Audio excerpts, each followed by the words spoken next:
सुप्रभातम बच्चों, मैं आपकी संस्कृत अध्यापिका रेखा। आज जो हमारा उपविषय है घटिका है, यानी हम घड़ी के बारे में जानेंगे। समय ज्ञानम, समय का ज्ञान करेंगे। संस्कृत भाषा में समय बताने के लिए कुछ महत्वपूर्ण शब्दों को भली भांति याद करना आवश्यक है। समय के लिए जो शब्द हैं पूर्ण, शपाद, शार्द, पादोन। पूर्ण पूरा और सामान्य समय दर्शाता है। शपाद जो शब्द है वो सवा के लिए है, 15 मिनट अधिक के लिए। शार्द आधे के लिए, 30 मिनट अधिक के लिए। पादोन पौना, 45 मिनट अधिक के लिए। समय शब्दावली: प्रातः सुबह, मध्याह्न दोपहर, शार्द आधा, कला या निमेष मिनट। कला और निमेष इन दोनों का अर्थ मिनट होता है। सायं शाम, रात्रि रात्रि रात, सपाद सबा, पर्यंतम तक, पूर्वाह्नम दोपहर पूर्व, होरा घंटा, वादनतः से लेकर, अधिक ज़्यादा, अपराह्नम दोपहर बाद, अर्धरात्रि आधी रात, पादोन पौना, न्यून कम। समय बताने के लिए वादनम शब्द का प्रयोग किया जाता है।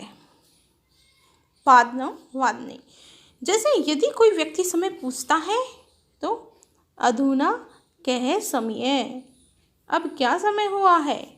अधुना द्विवादनम, अब 2 बजे हैं। अधुना कै समय, तो अधुना एकादशवादनम, अधुना पंचवादनम, षड्वादनम, सप्तवादनम, अष्टवादनम, नववादनम, 10वादनम, एकादशवादनम, द्वादशवादनम। तो इस प्रकार से समय बताना है। समय बताने के लिए संस्कृत में 1 से 12 तक गिनती आना अत्यंत आवश्यक है, लेकिन 1 से 4 तक संख्यावाचक शब्दों में समय बताने के लिए रूप परिवर्तन नहीं होता। जैसे 1 से 4 जो संख्यावाचक शब्द हैं, इनका लिंग के अनुसार रूप परिवर्तन हो जाता है। पुल्लिंग, स्त्रीलिंग, नपुंसकलिंग में। उदाहरण आपको दिया हुआ है एक यहाँ पे एक जो संख्यावाचक शब्द है उसका स्त्रीलिंग में एका हो जाएगा और नपुंसकलिंग में एकम हो जाता है, इति, इस प्रकार। लेकिन आपको ऐसे नहीं करना है। समय बताने के लिए रूप परिवर्तन नहीं होगा। समय बताने के लिए एक जो शब्द संख्यावाचक शब्द है उसका एक ही रहेगा, 2 संख्यावाचक शब्द का द्वि होगा, 3 संख्यावाचक शब्द का त्रि होगा और जो 4 संख्यावाचक शब्द है उसका चतुर।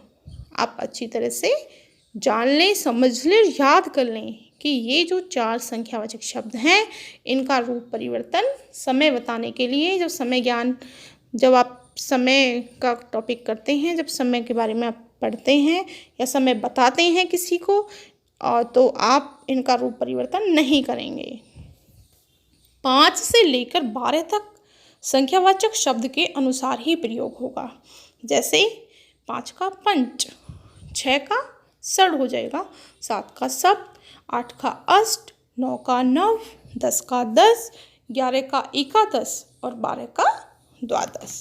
समय बताने के लिए वादनम शब्द का प्रयोग होगा, इति, इस प्रकार। 10 वादनम, 5 पंचवादनम, 11 एकादशवादनम, 12 द्वादशवादनम। सामान्य या पूर्ण समय, आपको घटिका दी हुई है। घटिका देखो, जो छोटी सुई है, घड़ी में 2 सुइयाँ होती हैं। जो छोटी सुई है वो घंटे का प्रतीक है और बड़ी सुई मिनट का प्रतीक है। तो घटिका में देखो, जो छोटी सुई है वो 1 पर है और बड़ी सुई 12 पे, यानी कि 1 बजे। एकवादनम। दूसरी घटिका देखिए, 2 बजे द्विवादनम, 3 बजे त्रिवादनम, 4 बजे चतुर्वादनम, 5 बजे पंचवादनम, 6 बजे षड्वादनम, 7 बजे सप्तवादनम, 8 बजे अष्टवादनम, 9 बजे नववादनम, 10 बजे दसवादनम, 11 बजे एकादशवादनम, 12 बजे द्वादशवादनम। इस प्रकार आपको पूर्ण समय बताना है। अब आगे दिया हुआ है सपाद। सपाद का अर्थ होता है सबा, यानी बजकर के 15 मिनट अधिक हो गए हैं। जैसे 1:15, सपाद एकवादनम। 2:15, सपाद द्विवादनम। 3:15, सपाद त्रिवादनम। 4:15, सपाद चतुर्वादनम। 5:15, सपाद पंचवादनम। 6:15, सपाद षड्वादनम। 7:15, सपाद सप्तवादनम। 8:15, सपाद अष्टवादनम। इसी प्रकार से आपको करना है। आगे सार्ध। सार्ध का अर्थ होता है आधा, 30 मिनट अधिक। 1:30, सार्ध एकवादनम। 2:30, सार्ध द्विवादनम। 3:30, सार्ध त्रिवादनम। 4:30, सार्ध चतुर्वादनम। 5:30, सार्ध पंचवादनम। 11:30, सार्ध एकादशवादनम। 12:30, सार्ध द्वादशवादनम। तो इस प्रकार से आप सार्ध जो शब्द है समय बताने के लिए इस प्रकार आप प्रयोग करोगे। आगे है पादोन शब्द। पादोन का अर्थ होता है पौना, यानी बजकर के, जैसे यहाँ पे दिया हुआ है 12:45, 12:45, पादोन एकवादनम, यानी यहाँ पे 15 मिनट कम है 1 बजने में। 1:45, यानी कि 1:45 1:45 को जब हम समय बताएंगे तो 1:45 पादोन द्विवादनम।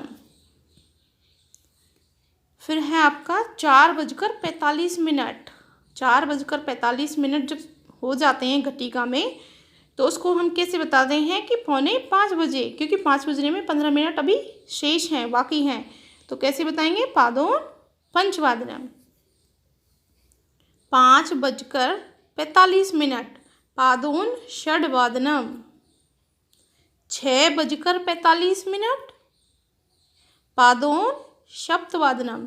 तो इस प्रकार से आप पादोन यानी पौना समय इस प्रकार आप बताएंगे। 11:45, पादोन द्वादशवादनम। अब आगे दिया हुआ है न्यून शब्द है। न्यून का अर्थ होता है कम।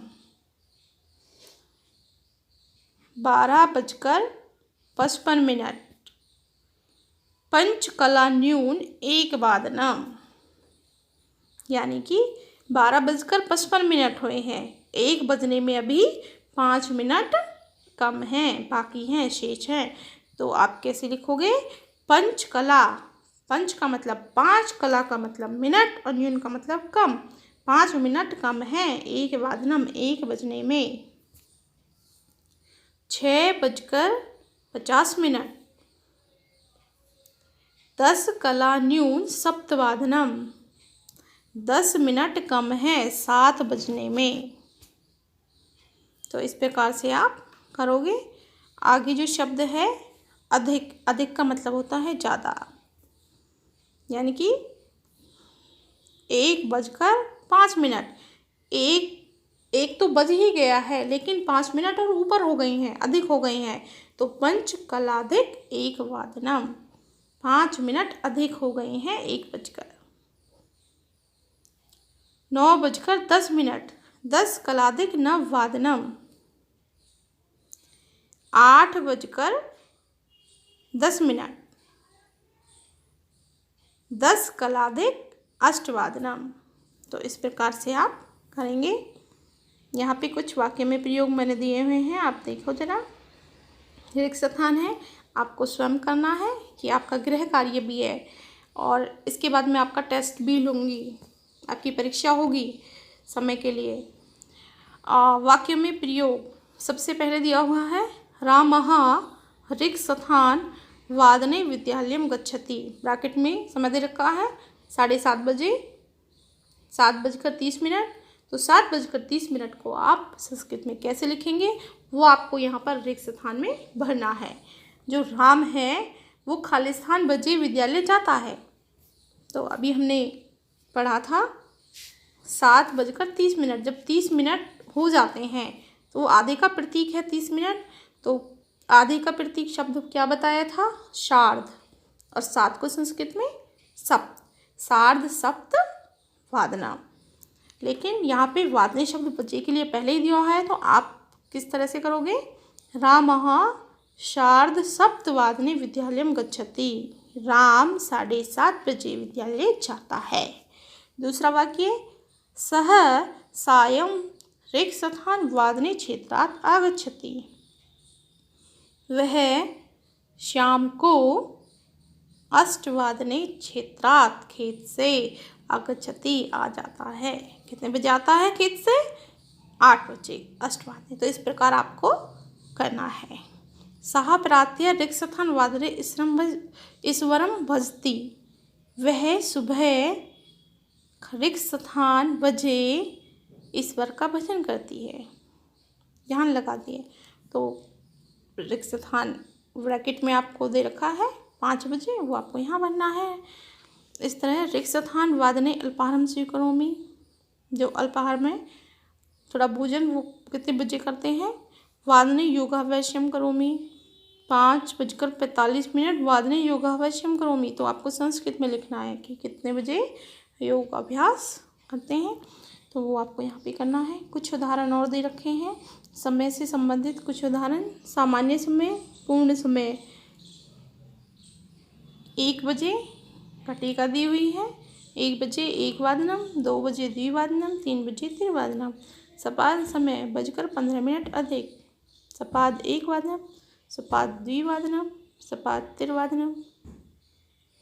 सार्ध समय के लिए है, सार्ध 1 वादनम 1:30, सार्ध द्विवादनम 2:30, सार्ध त्रिवादनम 3:30। तो सभी बच्चे अपनी नोटबुक में लिखेंगे। अगर कोई भी समस्या है, कोई भी प्रॉब्लम अगर अभी भी आपको नहीं समझ आया है तो आप मुझे पूछेंगे सभी। और इसके बाद आपको ये सिर्फ अपनी पंजिका में लिखना ही नहीं है, आप अपने रजिस्टर में अपनी कॉपी में से लिखोगे, साथ में आपको याद भी करना है। और मैं इसके बाद आपकी परीक्षा लूँगी समय से संबंधित। आपकी समय से संबंधित आपकी परीक्षा ली जाएगी। धन्यवाद।